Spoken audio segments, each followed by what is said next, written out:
جیسا کہ آپ کو معلوم ہے کہ یہ سیمینار لاپتہ افراد کے حوالے سے ہیں. ہمارے معلومات کے مطابق ہم لوگوں نے جو کچھ پڑھا ہے یا سنا ہے، دنیا کے کسی ملک میں بھی اس طرح کا سسٹم کہ رات کے اندھیرے میں لوگ آ کر لوگوں کے پیاروں کو اٹھا کر کے لے جاتے ہیں. پھر ان پیاروں کے لواحقین کو یہ معلوم نہیں کہ ہمارے پیارے کس جرم میں لے کر گئے، کون لے کر گئے، کہاں لے کر گئے. اسٹیٹ سیکرٹری نے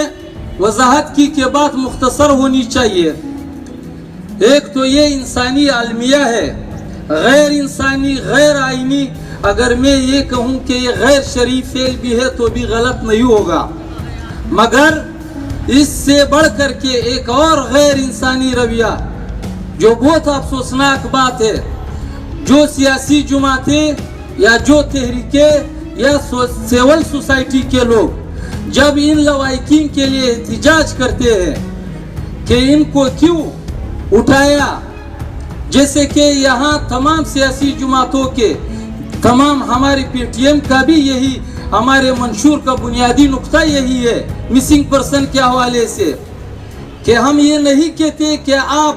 فلفور سب کو رہا کرو. ہم یہ کہتے ہیں کہ جو جرم کیا ہے جن لوگوں نے یا جن پہ الزام ہے ان کو عدالتوں میں پیش کرو. قانون کے مطابق ان کی جو سزائیں بنتی ہے ان کو وہ سزا دو، اور جو بے گناہ ہو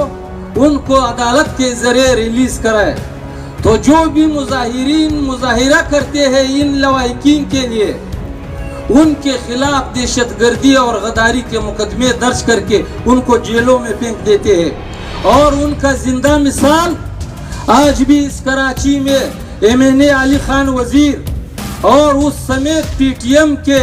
35 کارکن آج بھی جیلوں میں ہے، اور ان پہ اور کوئی دفعہ نہیں،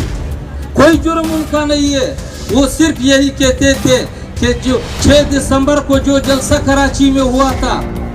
یہی مسنگ پرسن کے حوالے سے علی وزیر نے بات کی تھی، یہی راو انور کو قانون کے کٹہرے میں لانے کی بات کی تھی، خڑکمر کے شہداء کے قاتلوں کی بات کی تھی، سردار عارف وزیر، ارمان لوڑی اور پشتون بلوچ صوبے میں جو دہشت گردی کے واقعات ہوتے ہیں، یا اس کراچی میں جو دہشت گردی کے واقعات ہوئے ہیں، یا مسنگ پرسن کی جو واقعات ہوئے ہیں، انہی کی بات کی ہے. اس کو جواز بنا کر علی وزیر اور پی ٹی ایم کے دیگر 35 ساتھیوں پہ 788 دہشت گردی اور غداری کے دفعات لگا کر جیل بھیج دیا گیا. آج رضا ربانی صاحب سٹیج پہ بیٹھے ہوئے ہیں. آپ رضا ربانی صاحب قانون کے استاد ہو، آئین کے استاد ہو، تو موقع پایا اس لیے یہ بات آپ کو مخاطب کر کے کہتا ہوں